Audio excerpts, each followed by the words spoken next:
Na sede da Academia Galega está todo o que Eduardo Pondal legou.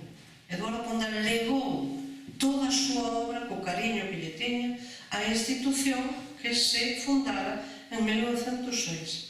A famosa maleta de Pondal, porque non facía máis que falarse dela, manuscritos, inéditos, todo tipo de obra, foi o profesor Ferreiro que se encargou de ila restaurando e naturalmente dando a coñecer e publicando. Os académicos tiñan moi doado no mesmo edificio, era tratar de cerciorarse ou tratar de ver ou de verificar se todo o apuntado polo profesor Ferreiro era certo ou non.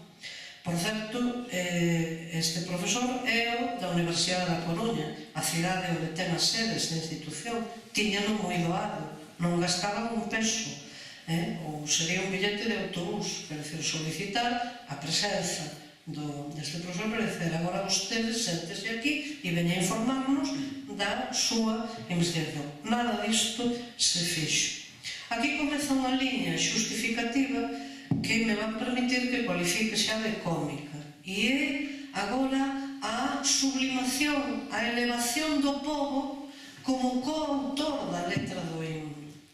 Realmente é delirante. Non estábamos en que o pobo éramos analfabetos na nosa propia lingua. Que influencia, que incidencia tivo o pobo? O pouco pobo coñecedor do himno cantou ou canta o que lle chega. Que posibilidade hai aí de que non lle gosta? Isto vai aparecer no informe do Consello de Cultura Galega, que o pobo luiu aquelas arestas do himno que non lle gostaban, que eran desagradables, como por exemplo clan, tropa de xente, grupo mafioso.